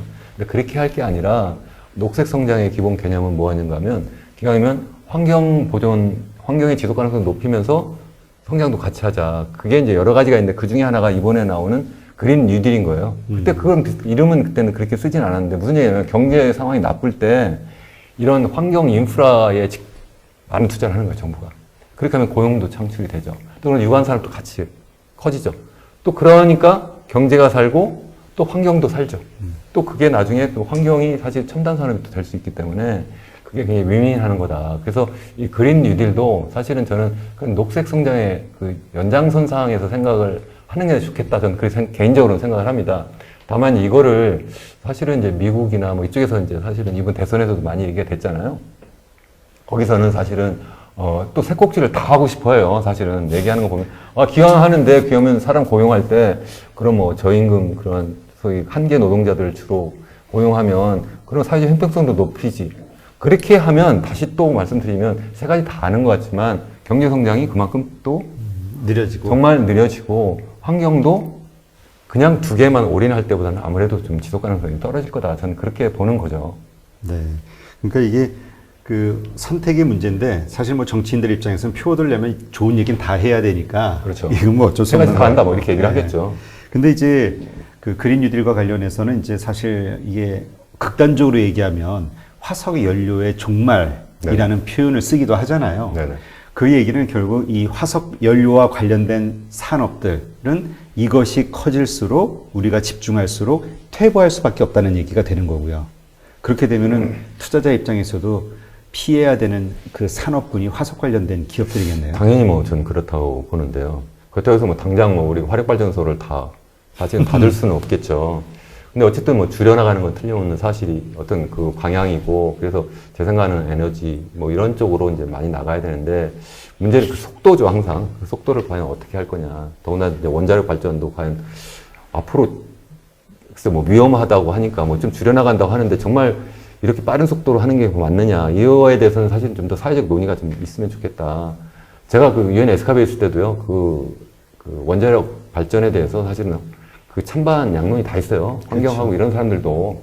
그래서 사실은 이미 결론이 나지 않은 상황인데 우리가 먼저 결론을 내는 건 좀, 바람직하지 않다. 이렇게 저는 생각을, 사실은 합니다. 다만 이제, 그러면 어떻게 그럼 화력발전을 뭐, 그럼 좀 줄여나갈 거냐. 사실 화력발전이, 우리 잘 아시는 것처럼 우리 지구 온난화를 유발하는 그런 물질 중에 가장 중요한 요인이 사실 이산화탄소예요. 이산화탄소 가장 많이 사실 배출하고 뿐만 아니라 우리 봄철에 올해는 뭐 잘 넘어갔습니다만 그 온갖 그 미세먼지의 사실 유발 요인이 사실 이런 다 화석 연료를 떼는 화력 발전이기 때문에 장기적으로 없애는 것이 맞다. 근데 어떻게 할지는 좀 더 논의를 해야 되는데 일부에서는 사실은 그래서 이거를 하나로 돼 있잖아요. 현재 그 우리 한국전력공사인가요? 그걸 갖다가 좀 몇 개로 나누어서 이렇게 좀 경쟁 체제로 가면 좀 더 낫지 않을까 뭐 이런 얘기도 하는데 그거는 뭐 제가 여기서 논의할 문제는 아니라고 생각합니다. 또 뭐 반대되는 얘기도 있죠. 그렇게 되면 가격이 올라가니까 우리가 서민들 입장에서 되게 필요할 수 있다. 네. 예. 근데 어쨌건 뭔가 그 사회적 합의 같은 거는 필요할 것 같아요. 네. 지금 말씀하신 원자력이 됐든 에너지, 재생에너지에 네네. 정말 우리 사람들이 충분히 쓸 만큼의 그 어떤 생산성을 보여줄 것이냐에 대해서는 약간의 네. 퀘션 마크가 있으니까. 근데 그 말씀 정말 잘해주셨는데요. 아까 그래서 이제 두 가지 이제 딜이 있다고 했잖아요. 뭐 뉴딜이 뭔지 다 알기 때문에 뭐 옛날 루즈벨트 대통령까지 다 얘기할 필요는 없는 것 같고 우리나라는 어떤 한국판 뉴딜을 해보겠다. 뉴 뉴딜을 한번 해보겠다 해서 내놓은 게 사실은 디지털 뉴딜과 그린 뉴딜인데 사실 그냥 놓고 보면 디지털 뉴딜은 뭐 전 정부의 창조 경제하고 약간 비슷하고요. 그리고 또 이제 그린 뉴딜은 또 전 정부의 무슨 뭐 녹색 성장하고 상당히 비슷한데 똑같지는 않죠, 물론. 새롭게 컨셉을 만들어서 더 발전적으로 한다, 저는 이렇게 생각을 하는데, 지금 아주 잘 말씀하신 것처럼 사회적 갈등이 많이 있고 구조조정을 해야 돼요. 그래서 저는 여기 꼭 하나의 딜이 더 들어가야 된다. 그게 뭐냐면 소셜 뉴딜이라고 생각을 해요. 사회적 뉴딜이 하나 더 들어가서 삼박자, 3개축 뉴딜을 하면 좋겠다. 그게 정말 우리나라가 K 뉴딜, 전 그렇게 이름을 붙이고 싶어요. 코리안 뉴딜, 새로운 뉴딜을 전 세계에 한번 제시하는 거죠. 그래서 디지털 뉴딜, 우리 나갈 방향이죠. 또 그린 뉴딜, 나갈 방향이죠. 이걸 하기 위해서는 우리가 소셜 뉴딜까지 같이 한다. 그걸 한번 성공적인 한번 그러한 시범 어떤 케이스를 한번 보였으면 좋겠다. 그런 생각을 합니다. 네. 그러면 이제 마지막으로 코로나 이후 새로운 세계가 이전과는 다른 이제 새로운 세계가 열려질 것이다. 많은 분들이 얘기하시는데 교수님도 뭐 네네. 책에서는 동의를 하시고요. 네네. 어떤 세계가 열려질 것인지 그 세계에 대해서 좀 말씀해 주신다면 어떤 게 있을까요? 일단 뭐 새로운 세계로 갈 거는 뭐 틀림이 없는 거고요. 근데 그 중에 일부는 우리가 바꿀 수 없는 세계고 일부는 그래도 거기서 어떻게든 우리가 만들어 보려고 하는 건데 저는 아까도 말씀드린 것처럼 굉장히 어려운 사실은 새로운 세계고 거기서 살아남기 위해서는 정말 우리가 선택을 정말 잘해야 된다 하는 말씀이고 그 선택을 잘하기 위해서는 어떤 사회적 합의가 정말 그 어느 때보다도 필요하다는 거고요. 왜냐하면 이미 우리는 그 뭐 잘 아시는 헬 조선이라고도 하고 사회적 양극화가 굉장히 심하고요. 또 거기다가 이제 뭐 고령화로 해서 다들 당뇨병 걸려서 허덕거리고 있는데 어떻게 살아남을 거냐 이거죠. 결국은 디지털 뉴딜 해가지고 4차 산업혁명을 정말 선도해가지고 그걸로 경제 성장을 좀 더 가속화하는 거고요. 또 그러면서 또 한편에서는 사실은 아까 제가 얘기를 다 못했습니다만 포용 성장 저는 크게 두 가지 축이 있어야 된다고 생각을 해요. 우리가 정말 살기 좋은 나라를 만들기 위해서는 결국은 경제 성장도 잘해야 되고 사회적 형평성도 높여야 되고 환경의 지속 가능성도 높여야 되는데 그렇게 하기 위해서는 세 개를 동시에 못하니까 한쪽에서는 그린 뉴딜과 같은 녹색 성장이라는 축을 하나 갖고 있고요. 또 하나는 그 경제 성장과 사회적 형평성을 윈윈하는 그러한 포용 성장을 또 사실 해야 된다고 생각을 합니다. 현 정부에서도 뭐 그런 것을 사실은 주창하고는 있는데 제가 생각할 때는 좀 더 사실은 그 원래 취지에 맞게 교육 기회의 어떤 형평성, 취업 기회의 형평성 이런 것을 정말 높이는 그러한 포용 성장으로 좀 가면 좋겠다. 그렇게 하면 저는 이게 전 세계에서 사실 이런 얘기 하는 사람이 없어요. 전 제가 거의 뭐 유일무이하게 얘기합니다. 왜냐면 제가 UN 에스카베 있을 때부터 지속가능 발전 계속 얘기를 하는데 그때 지속가능 발전 할 때 보니까 그때는 녹색 성장만 얘기를 했어요. 이게 이제 한 개 축이죠. 제가 그 에이펙 근무할 때가 2009년, 2010년이었는데 그때 이제 포용 성장 개념이 막 나왔어요. 그게 그때 그 UN에서 만든 건 아니고 에이펙에서 만든 게 아니라 인도에서 사실 시작을 했어요. 그때 막 2년 전에. 만들었는데 그 기본 개념은 뭐냐면 여태까지 막 그 전에 뭐 친서민 정책부터 시작해서 온갖 정책을 다 해봤는데 그냥 만든 떡을 나누면 생산율이 떨어지더라 이거죠. 그래서 그게 아니라 기회를 공평하게 주면 사실은 개도국 또 사실 선진국도 보면 기회가 균등하지 않거든요. 교육 기회가 사실은 보면 지금 우리 부자들 힘 있는 사람들 자녀가 좋은 대학 가고 그래서 나중에 의사도 되고 변호사도 되고 교수도 되는 세상 아닙니까 솔직히. 그것을 깨야 된다는 거죠. 저는 그것도 깨고 또 취업도 마찬가지예요. 그걸 깨서 사실 두 개의 축을 우리가 잘하면 정말 우리나라가 정말 살기 좋은 나라를 전 세계에 보일 수 있고 그게 바로 저는 어떤 그 코로나 팬데믹을 코리아 팬데믹으로 만드는 그러한 우리의 어떤 자랑스러운 모습이 되지 않을까 저는 그런 생각을 정말 해봅니다. 네. 그러니까 어쨌든 코로나 이후의 세계는 지금보다는 더 어려워진다라는 것을 전제로 우리가 각오를 해야겠네요. 저는 그렇게 생각합니다. 네. 그래서 거기에 맞게끔 우리가 좀 더 타이트하게 뭔가 더 대비하고 네. 더 준비하고 각오를 다지고 네네. 이런 것들이 결국은 계속 생존할 수 있는 하나의 방법이 아닌가 지금 말씀해 주신 것 같고요.